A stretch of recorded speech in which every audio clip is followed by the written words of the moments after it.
नमस्कार दोस्तों, मैं हूं संदीप शुक्ला और मेरे चैनल कॉम्प डेप्थ में आपका स्वागत है। माइक्रोसॉफ्ट एक्सेल ट्यूटोरियल के इस वीडियो में हम सम और काउंट के एडवांस वर्जन जहां पे हम कुछ कंडीशंस के साथ कुछ नंबर्स का सम करेंगे या तो काउंट करेंगे, कुछ ऐसे फंक्शंस के बारे में जानने वाले हैं। तो आइए सीख लेते हैं। हम यहाँ पे सम इफ और सम इफ्स के बारे में जानने वाले हैं। ये दोनों फंक्शन सम के ही एडवांस वर्जन होते हैं। सम क्या करता है, हम उसको एक रेंज दे देते हैं और उस पूरी रेंज के सभी नंबर्स का एडिशन करके हमें रिजल्ट में देता है। ठीक है, कैसे करता है हम देख लेते हैं। जैसे हमारे पास एक सेल्स डेटा है जहाँ पे हमारे पास अलग अलग आइटम्स की कितनी यूनिट्स सेल हुई हैं, उनके नंबर्स दिए हुए हैं। हमें सारी यूनिट्स का एडिशन निकालना है। मान लीजिए तो मैं टोटल यूनिट्स के नीचे यहाँ पे फॉर्मूला लगाता हूँ, equal to sum parenthesis on, और उसके बाद मैं पूरी ये रेंज सेलेक्ट करके दे दूंगा इसको, जिसका मैं एडिशन निकाला। कंट्रोल शिफ्ट डाउन एरो की से मैं पूरा सेलेक्ट कर लेता हूँ। ठीक है, और वापस आते हैं ऊपर और पैरेंथेसिस क्लोज, इंटर। वहाँ पे सारी जो यूनिट्स है उनका यहाँ पे एडिशन करके दिखा दिया सम फंक्शन की मदद से। तो दोस्तों, अगर मुझे डेटा कुछ इस तरह से चाहिए हो कि जो हमारी पेंसिल है या बाइंडर है, मुझे सिर्फ उसका एडिशन चाहिए। यहाँ पे मेरी टोटल कितनी पेंसिल सोल्ड हुई है मुझे सिर्फ वो देखना है। ठीक है, तो सम की मदद से नहीं हो पाएगा, तो यहाँ पे हम सम इफ का उपयोग करते हैं। ठीक है, तो जैसे कि मान लीजिए मैं आइटम वाइज मुझे निकालना है, तो यहाँ पे मैं लिख देता हूँ आइटम्स और इसको कर देता हूँ मैं डिलीट। अब यहाँ मुझे अगर चाहिए इसका पेंसिल का, तो ये हम करेंगे सम इफ की मदद से। देखते हैं कैसे। मैं टाइप करूंगा यहाँ पे equal to sum if parenthesis on, उसके बाद रेंज बताएंगे। हम रेंज किसकी बताएंगे? क्राइटेरिया की, जहाँ पे नाम लिखे हो जिनका हमें एडिशन चाहिए। तो ये नाम जहां तक लिखे पूरी रेंज हमें सेलेक्ट करनी है। तो मैं यहाँ पे क्लिक करके कंट्रोल शिफ्ट डाउन एरो की पूरी रेंज सेलेक्ट कर लूंगा। ठीक है, उसके बाद कॉमा, नेक्स्ट हमें क्या बताना? क्राइटेरिया। क्राइटेरिया क्या होगा? पेंसिल, यहाँ पे हमने लिख रखा है, यहाँ पे लिख देंगे। ये हो गया हमारा क्राइटेरिया। इस पे क्लिक किया और उसका सेल एड्रेस आ गया। कॉमा, सम रेंज, हमें जिसको ऐड करना है वो हमारा सम रेंज में आएगा। ठीक है, तो हम सम रेंज को पूरी सेलेक्ट कर लेते हैं, कंट्रोल शिफ्ट डाउन एरो की। ठीक है, और उसके बाद ब्रैकेट करते हैं क्लोज, इंटर। तो यहाँ पे देखिए पेंसिल्स का यहाँ पे रिजल्ट आ चुका है। जितने हमारे टोटल पेंसिल की जितनी यूनिट सेल हुई हैं वो यहाँ पे दिखा दिया। अभी हम चेंज भी कर सकते हैं। यहाँ पे हमने पेंसिल कर रखा है, हम यहाँ पे अगर कर दें पेन, तो पेन की सारी यूनिट सोल्ड हुई वो हमें दिखा देगा। तो अगर हमें किसी भी पर्टिकुलर आइटम का निकालना है, कुछ कंडीशन के साथ सम निकालना है, तो हम यहाँ पे सम इफ का यूज करते हैं। यहाँ पे एक कंडीशन और हो सकती है कि हमारा जो क्राइटेरिया है वो एक कॉलम में ना हो, ठीक है, एक से ज्यादा कॉलम में हो। जैसे कि यहाँ पे आइटम के साथ साथ मुझे रिप्रेजेंटेटिव के साथ निकालना है कि जोन्स ने जितनी पेंसिल बेची हो सिर्फ मुझे उसका एडिशन चाहिए। मैंने यहाँ पे दो क्राइटेरिया लगा दे, तो वो भी दोनों अलग अलग कॉलम से। तो वहां ऐसी जब कंडीशन आती है तो वहां पे हम सम इफ्स का यूज करते हैं, हमारे पास जब एक से ज्यादा क्राइटेरिया होते हैं। ठीक है, अब यहाँ पे कैसे हम दूसरा यहाँ पे क्राइटेरिया टाइप कर लेते हैं। हमारा है रिप्रेजेंटेटिव का। ठीक है, अब जैसे यहाँ पर रिप्रेजेंटेटिव मुझे जोन्स के लिए निकालना है। ठीक है, तो कैसे करेंगे? इसको हम करते हैं डिलीट और यहाँ पे टाइप करेंगे equal to sum ifs parenthesis on. अब इसमें सबसे पहले सम रेंज पूछ रहा है। ठीक है, थोड़ा सेंटेंस में फर्क है। आपको अगर याद होगा जब हम सम इफ लगा रहे थे तो यहाँ पे जो क्राइटेरिया की रेंज थी सबसे पहले ये पूछी थी। यहाँ पे क्या पूछा? सम रेंज पहले पूछा। तो हम यहाँ पे सम रेंज क्या है हमारी, ये है यूनिट सारी। हम इनको सेलेक्ट कर लेते हैं, कंट्रोल शिफ्ट डाउन, कॉमा, उसके बाद नेक्स्ट क्या है हमारा? Criteria one. ठीक है, सॉरी, क्राइटेरिया रेंज वन।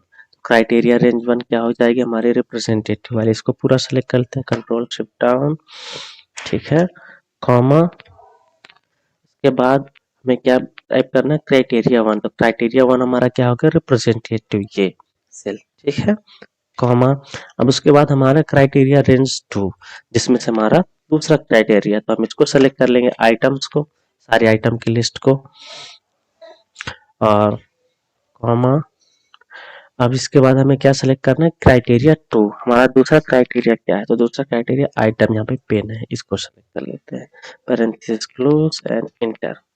तो जोन्स ने जितनी पेन बेची है उसका यहाँ पे टोटल एडिशन आ गया है सम इफ्स की मदद से।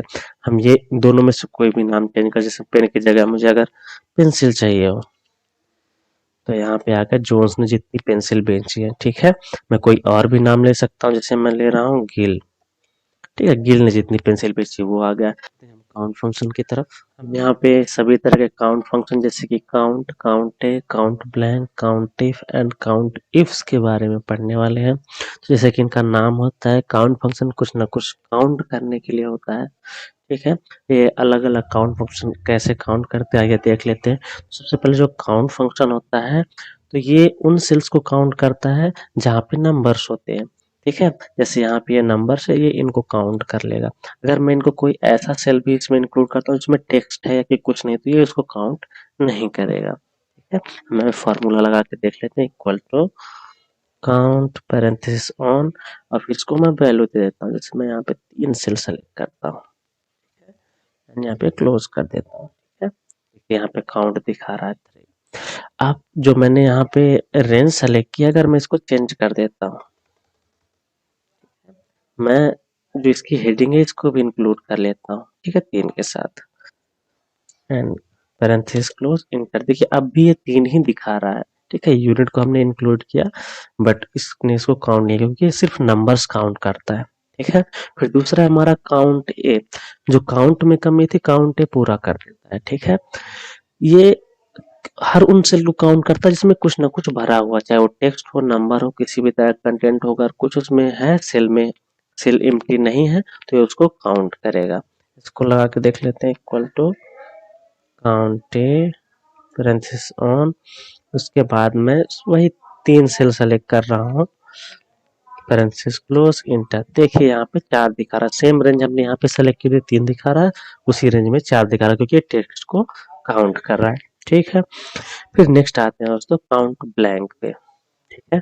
ये क्या करता है, ब्लैंक सेल काउंट करता है, मतलब अगर आपके डेटा के बीच में कहीं पे ब्लैंक सेल है ये सिर्फ उसको काउंट करेगा, उसके अलावा काउंट नहीं करेगा, ठीक है।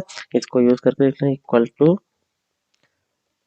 काउंट ब्लैंक, ठीक है। इसके बाद हम रेंज सेलेक्ट कर लेते हैं, मैं यहाँ से लेके वही रेंज सेलेक्ट करता हूँ, सेम पैरेंथेसिस क्लोज इंटर। यहाँ पे 0 दिखा रहा है, क्यों, क्योंकि इस जो मैंने रेंज सेलेक्ट की हुई है ये रेंज, इसमें कहीं भी ब्लैंक नहीं है। हम इस रेंज को थोड़ा बढ़ा लेते हैं, हम ऊपर ले जाते हैं, ठीक है। ये हमने रेंज इतनी कर ली, हमने ऊपर की एक सेल इसमें इंक्लूड कर लिया। अब देखते हैं, अब यहाँ पे देखिए एक दिखाने लगा क्योंकि यहाँ पे ये सेल ब्लैंक है, तो काउंट ब्लैंक क्या करता है, जो ब्लैंक सेल है सिर्फ उनको काउंट करता है। बढ़ते हैं काउंट इफ की तरफ। दोस्तों काउंट और काउंट ए काउंट ब्लैंक फंक्शन हमें एक रेंज दे देते थे, और उस रेंज में अगर ब्लैंक है तो काउंट ब्लैंक सारे ब्लैंक को काउंट करता, काउंट ए सारे सेल्स को काउंट कर लेता जिसमें मैटर है, काउंट तो सिर्फ नंबर को काउंट करता था, ठीक है। पर इसके अलावा कोई कंडीशन नहीं थी, जैसे हमारे पास ये सारी यूनिट्स हैं, अब मैं चाहता हूँ कि जहां जहां पे पेंसिल लिखा हुआ है सिर्फ वही वही यूनिट्स काउंट हो, ठीक है। जहाँ जहाँ पेंसिल लिखी हुई सिर्फ वही काउंट, उसके अलावा काउंट ना हो हमारे सिलेक्टेड सेल में। हम कुछ रूल के साथ अगर काउंट कराना चाह रहे हैं तो वहाँ पे हम काउंट इफ का यूज करते हैं। आइए देख लेते हैं, हम यहाँ पे टाइप करें equal to count if parenthesis on. अब ये हमें पूछ रहा है रेंज कौन सा जिसको आपको काउंट कराना चाहते हैं, तो जैसे हमारी आइटम की रेंज है, हम इसको काउंट कराना चाहते हैं, इसमें हम पूरी रेंज को सेलेक्ट करते हैं, कंट्रोल शिफ्ट डाउन, ठीक है, कॉमा, उसके बाद हमें बताना है क्राइटेरिया। क्राइटेरिया के लिए हम आ, कोई एक सेल सेलेक्ट कर लेते हैं, जैसे कि ये सेल सेलेक्ट कर लेंगे, ठीक है, एंड पैरेंथेसिस क्लोज इंटर। अभी 0 दिखा रहा है क्योंकि इस सेल में हमने कुछ नहीं भरा। अभी हम यहाँ पे भर देते हैं पेंसिल, अभी आप देख रहे हैं यहाँ पे दिखाने लगा 13, मतलब यहाँ पे इस पूरे आइटम में कुल 13 बार पेंसिल आया है, ठीक है। हम यहाँ पे कुछ चेंज कर देते हैं, हम भर देते हैं पेन, 5 बार पेन आया, तो दोस्तों अगर हम कुछ कंडीशंस के साथ सेल्स को काउंट करना चाहते हैं, वहाँ पे हम काउंट इफ का यूज करते हैं। पर हमारे पास ऐसी भी सिचुएशन हो सकती है जहाँ पे हमारा क्राइटेरिया है वो दो अलग अलग कॉलम में हो। जैसे अगर मैं चाहता हूँ कि यहाँ पे जो रिप्रेजेंटेटिव गिल है, ठीक है, उसके सामने कहाँ कहाँ पे पेन आया हुआ है, तो ये कैसे हम करेंगे? तो वहाँ पे हम काउंट इफ्स का यूज करते हैं। करके देख लेते हैं। यहाँ पे हम इक्वल टू टाइप करते हैं count if bracket on, sorry count ifs use करेंगे यहाँ पे ब्रैकेट ऑन। अब क्राइटेरिया रेंज 1 हमारा कौन सा क्राइटेरिया रेंज 1 ये है, इसको हम सेलेक्ट कर लेते हैं पूरा, ठीक है। उसके बाद क्राइटेरिया 1 क्या है हमारा, हम इस सेल को सेलेक्ट कर लेते हैं जहाँ पे हम अपना क्राइटेरिया 1 डालेंगे, कॉमा क्राइटेरिया रेंज 2 हमारी ये हो गई, इसको पूरा सेलेक्ट कर लेंगे, control shift down, comma criteria 2 का हो, हम नीचे इसकी सेल सेलेक्ट कर लेते हैं, हमारी क्राइटेरिया 2 हो गई, ठीक है, और पैरेंथेसिस क्लोज इंटर, ठीक है। अब जीरो दिखा रहा है क्योंकि हमने यहाँ पे कुछ भरा नहीं। अब यहाँ पे मैं भर देता हूँ गिल, ठीक है, और यहाँ पे सेकंड नंबर पे भरता हूँ पेन, ठीक है। तो यहाँ पे दिखाने लगा 1, मतलब गिल के सामने पेन एक बार आया है, ठीक है। अगर मैं यहाँ पे कुछ और भर देता हूँ, पेंसिल भर देता हूँ, पेंसिल 2 बार आया। तो अगर हमें एक से ज्यादा क्राइटेरिया के साथ सेल्स को काउंट करना होता तो वहाँ पे हम काउंट इफ्स का यूज करते। तो दोस्तों आज की इस वीडियो में सिर्फ इतना ही। आई होप आपको ये वीडियो समझ में आई होगी। अगर आपको ये वीडियो पसंद आई हो तो लाइक शेयर सब्सक्राइब करना ना भूलें। अगर आप एक्सेल में नए हैं तो हमने बिगनर्स के भी कुछ वीडियो बनाए हुए हैं जिनकी लिंक डिस्क्रिप्शन में दी हुई है। धन्यवाद, आपका दिन शुभ रहे।